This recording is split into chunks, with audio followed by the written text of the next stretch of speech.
அஸ்ஸலாமு அலைக்கும் வரஹ்மத்துல்லாஹி வபரகாத்து. அன்பார்ந்த OH இஸ்லாம் சேனல் நேயர்களே, எல்லாம் வல்ல ஏக இறைவனுடைய அன்பும் அருளும் நம் அனைவர் மீதும் என்றும் நிலவட்டும்.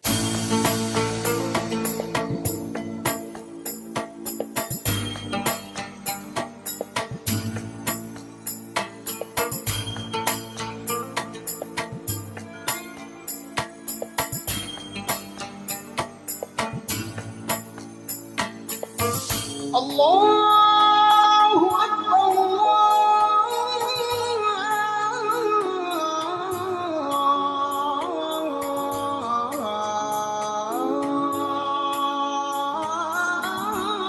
அல்லாஹு அக்பர். வழிகாட்டும் வான்மறை என்ற சிறப்பான இந்த தொடரில் இன்றும் உங்களை எல்லாம் சந்திப்பதில் மகிழ்ச்சி. அன்பானவர்களே, எல்லாம் வல்ல இறைவன் அருள்மறையாம் திருக்குரானில் கூறுகிறான், 3வது அத்தியாயத்தினுடைய 31வது வசனத்தில், நபியே, நீங்கள் மக்களிடம் இவ்வாறு சொல்வீராக, நீங்கள் இறைவனை நேசிக்கக்கூடியவர்களாக இருப்பீர்களானால் என்னை பின்பற்றுங்கள், நீங்கள் என்னை பின்பற்றினால் இறைவன் உங்களை நேசிப்பான் என்று நபிகள் நாயகம் அவர்களிடம் சொல்கிறான். மக்களிடம் போய் சொல்லுங்கள் என்று கூறுகிறான். வரலாற்றிலே ஒரு செய்தி, அபூபக்கர் சித்திக் ரலியல்லாஹு அன்ஹு நபிகள் நாயகம் ஸல்லல்லாஹு அலைஹி வஸல்லம் அவர்களுடைய உற்ற நண்பர். மக்காவில் தொடக்க காலகட்டங்களில் நபிகள் நாயகம் அவர்கள் ஏகத்துவ பிரச்சாரத்தை முன்னெடுத்த போது சொல்லவொண்ணா துயரங்கள் அடைந்தார்கள். அவர்கள் மீது சொல்லம்புகள் ஏவப்பட்டன. அவர்கள் மீது பலர் பழி தூற்றினார்கள். சூனியக்காரர் என்றும் பைத்தியக்காரர் என்றும் மக்கள் பிதற்றினார்கள். நபிகள் நாயகத்தின் மீது அவர்களுக்கு அவ்வளவு வன்மம், வெறுப்பு. ஏனென்றால் இவர்கள் புதிய தத்துவத்தை சொல்கிறார்கள். அந்த தத்துவம் ஆண்டானும் அடிமையும் சமம் என்கிறது. கருப்பு தோல் உடையவனும் வெள்ளை தோல் உடையவனும் சமம், இருவருமே சமம்தான் என்கிறார்கள். பிறப்பின் பெயரால் ஏற்றத்தாழ்வுகள் கிடையாது, மொழியின் பெயரால் ஏற்றத்தாழ்வுகள் கிடையாது என்று சமத்துவ மார்க்கத்தை நபிகள் நாயகம் ஸல்லல்லாஹு அலைஹி வஸல்லம் போதித்ததால் ஆதிக்க சக்தியினர் மக்களை ஏவிவிட்டு நபிகள் நாயகத்தின் மீது பழிகளை தூற்றினார்கள். அவர்கள் மீது மட்டுமல்ல, அவர்களை பின்பற்றியவர்கள் மீதும் வன்மங்கள் ஏவப்பட்டன. அப்போது மனம் வெறுத்து போன அபூபக்கர் சித்திக் ரலியல்லாஹு அன்ஹு அவர்கள் ஒரு நாள் ஊரை விட்டு வெளியிலே கிளம்பி சென்று விடலாம் என்று ஆயத்தமானார்கள். யாருக்கும் தெரியாமல் ஊரை காலி செய்துவிட்டு போய்விடலாம் என்று நபிகள் நாயகம் ஸல்லல்லாஹு அலைஹி வஸல்லம் அவர்களிடத்திலே அனுமதியை பெற்றுவிட்டு கிளம்பினார்கள். ஊரின் எல்லையை தாண்டி விட்டார்கள். அங்கிருந்து மக்காவில் உள்ள மிக முக்கிய பிரமுகர்களில் ஒருவரான இப்னு துகுனா என்பவர் வருகிறார். வந்து அபூபக்கர் சித்திக் அவர்களுக்கு பக்கத்திலே வந்து பார்க்கிறார். கொஞ்சம் அவருக்கு அதிர்ச்சி. என்ன இவ்வளவு பெரிய மனிதர் ஊரை காலி செய்து விட்டு போகிறாரே, என்ன ஆயிற்று அபூபக்கர் அவர்களே, ஏன் இப்படி நீங்கள் எங்கே செல்கிறீர்கள் என்று கேட்டார்கள். அபூபக்கர் சித்திக் அவர்கள் சொன்னார்கள், என்ன செய்வது, இந்த ஊரில் நான் நம்புகின்ற இறைவனை வழிபடுவதற்கு வணங்குவதற்கு எனக்கு வாய்ப்பு மறுக்கப்படுகிறது. நான் ஏற்றுக்கொண்டிருக்கக்கூடிய இறைவேதமாம் திருக்குர்ஆனை நான் வாய் திறந்து வாசிக்க, படிக்க, ஓத எனக்கு உரிமை மறுக்கப்படுகிறது. நான் நம்புகின்ற கொள்கையின் அடிப்படையில் வாழுகின்ற உரிமையை மறுக்கின்ற ஒரு நாடு அது என்னுடைய சொந்த நாடாகவே இருப்பினும் நான் எப்படி அங்கே வசிக்க முடியும் என்று மனம் வெறுத்து போய் அபூபக்கர் சித்திக் அவர்கள் இப்னு துகுனா என்பவரிடம் சொன்னார்கள். இப்னு துகுனா அதற்கு சொல்கிறார், பாருங்கள், என்ன அபூபக்கர் அவர்களே, இன்ன மிஸ்லக லா யுஹ்ரஜ் வலா யஹ்ருஜ், உம்மை போன்ற மாண்புக்குரியவர்கள், உம்மை போன்ற மா மனிதர்கள். இப்னு துகுனா கூறினார், இன்ன மிஸ்லக லா யுஹ்ரஜ் வலா யஹ்ருஜ், உம்மை போன்ற மா மனிதர்கள், உங்களை போன்ற சிறந்த நல்லுள்ளம் படைத்தவர்கள் இந்த ஊரை விட்டு தாமாக வெளியே போகவும் கூடாது.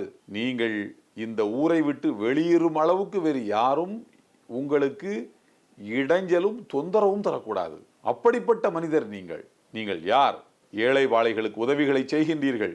இல்லாத மக்கள் யாரும் வந்து கையேந்தி நின்றால் நீங்கள் அவர்களுக்கு இல்லை என்று சொல்லாமல் உதவிகளை செய்கின்றீர்கள். உறவுகள் எவ்வளவுதான் உங்களை வெறுத்தாலும் அந்த உறவுகளை சேர்ந்து வாழவே நீங்கள் ஆசைப்படுகின்றீர்கள். இவ்வாறு எல்லா மனிதனுக்கும் நல்லதையே நாடுகின்ற நல்லுள்ளம் கொண்ட நீங்கள் இந்த ஊரை விட்டு போனால் இந்த ஊரிலே என்ன நன்மை இருக்க முடியும்? ஆகையினால் இப்படியெல்லாம் வரம்பெறுத்து ஊரை காலி செய்யாதீர்கள், வாருங்கள் என்னோடு என்று கையை பிடித்து இழுத்து கொண்டு வந்து மக்காவிலே அவருடைய வீட்டிலேயே கொண்டு வந்து அவரை விட்டு போய்விட்டார் இப்னு துகுனா. அதோடு கடமை முடிந்து விடவில்லை. அவர் என்ன செய்தார் என்றால், மக்காவில் உள்ள பெரிய மனிதர்களை எல்லாம் அழைத்தார், இறை இல்லத்துக்கு அழைத்தார். அங்கே வந்து அவர் சொன்னார், என்ன, அபூபக்கர் போன்ற மனிதர்களெல்லாம் இந்த ஊரிலே இல்லாமல் போனால் இந்த ஊரிலே என்ன நன்மை இருக்க முடியும்? அவரை போன்றவர்களுக்கு இங்கே யாரும் இடையூறு செய்யக்கூடாது. இன்னி லஹுல ஜார், நான் அவருக்கு அடைக்கலம் தருகிறேன். அவர் மீது யாராவது கை வைத்தால், அவர் மீது யாராவது பழி தூற்றினால், அவர் இந்த ஊரை விட்டு செல்லுகின்ற நிலையை அவருக்கு இனிமேலும் யாரும் ஏற்படுத்தினால், அவர் எனக்கு இந்த இடையூறுகளை எல்லாம் தருவதற்கு சமம் என்று இப்னு துகுனா மக்களை திரட்டி அவர் ஒரு சிற்றுரை ஒன்றை ஆற்றுகிறார். அன்புக்குரியவர்களே, இது ஒரு காட்சி. இன்னொரு காட்சி, நபிகள் நாயகம் ஸல்லல்லாஹு அலைஹி வஸல்லம் 40வது வயதை நெருங்கும் போது தனிமையிலே அமர்ந்திருந்து இறைவனை துதிக்க வேண்டும் என்கிற எண்ணம் அவருடைய உள்ளத்தில் அழுத்தமாக தோன்றியது. மக்காவுக்கு சற்று வெளியிலே இருக்கக்கூடிய ஹெரா என்கிற மலையினுடைய உச்சியில் அமைந்திருக்கக்கூடிய ஒரு குகைக்குள் சென்று இறைவனை அவர்கள் துதித்து கொண்டிருக்கின்றார்கள். அப்போதுதான் அவர்கள் நீங்கள் இறை தூதராக ஆக்கப்பட்டீர்கள் என்று இறைவனால் அறிவிக்கப்பட்டார்கள். அந்த சம்பவம் ஒரு பேர் அதிர்ச்சியை நபிகள் நாயகம் அவர்களுக்கு ஏற்படுத்தியது. மேனியெல்லாம் நடுங்கியது. அந்த கடுமையான வெப்ப காலத்திலும் குளிரால் உடல் நடுங்கிக் கொண்டிருந்தது. அப்படிப்பட்ட வேளையில் உடனடியாக பதறி அடித்துக்கொண்டு வீட்டுக்கு வருகின்றார்கள். என்னை போர்த்துங்களேன், என்னை போர்த்துங்களேன் என்று சொல்லியபடி ஒரு போர்வை எடுத்து போர்த்தி கொண்டு கிடக்கிறார்கள். அப்போது அவர்களுக்கு விடவிடவென்று நடுங்கி கொண்டிருக்கிறது. அவர்களுக்கு பக்கத்திலே உட்கார்ந்து கொண்டு அவர்களுடைய அருமை மனைவியார் அன்னை ஹதீஜா ரலியல்லாஹு அன்ஹா அவர்கள் நபிகள் நாயகம் அவர்களை பார்த்து அந்த நேரத்தில் சொல்கிறார்கள், நீங்கள் கவலைப்படாதீர்கள் என் அன்பு கணவரே, நீங்கள் வருத்தப்படாதீர்கள், உங்களுக்கு ஏதும் நேர்ந்து விடுமோ என்று நீங்கள் நெருக்கடிக்கு ஆளாகாதீர்கள். நிச்சயம் இறைவன் உங்களை கைவிட மாட்டான், நிச்சயம் இறைவன் உங்களை அரவணைப்பான். நீங்கள் என்ன சாதாரண மனிதரா? இன்னக்க தக்சிபுல் மாதூம், இல்லாதவர்களுக்கென்று உழைத்து பொருள் ஈட்டி அதில் ஒரு பகுதியை ஏழைகளுக்கு கொடுக்கின்றீர்கள், வறியோருக்கு வாரி வழங்குகிறீர்கள், உறவுகளை பேணி நடக்கின்றீர்கள், விருந்தினரை உபசரிக்கின்றீர்கள். உண்மையான தேவைகள் என்று மக்கள் யாரும் வந்தால் அந்த பொது பணியை செய்வதிலிருந்து நீங்கள் காலை பின்னே வைப்பதில்லை. பொது பணிகளுக்கு மனம் வந்து உதவிகளை செய்கின்றீர்கள். அப்படிப்பட்ட உங்களை இறைவன் எப்படி கைவிடுவான் என்று அன்னை ஹதீஜா அவர்கள் நபிகள் நாயகம் ஸல்லல்லாஹு அலைஹி வஸல்லம் அவர்களை பார்த்து சொன்னார்கள். 2 காட்சிகள், 2 மனிதர்கள், ஒருவர் நபிகள் நாயகத்தின் மனைவி, இன்னொரு அபூபக்கர் சித்திக் அவர்களுடைய நண்பர். ஆனால் வார்த்தைகள் மாத்திரம் ஒன்று. கவனித்தீர்களா? அன்னை ஹதீஜா அவர்கள் தன் கணவர் நபிகள் நாயகத்தை பார்த்து என்ன சொன்னார்களோ அதே சொல்லை இப்னு துகுனா அபூபக்கர் என்ற தன்னுடைய நண்பரை பார்த்து சொல்லுகின்றார்.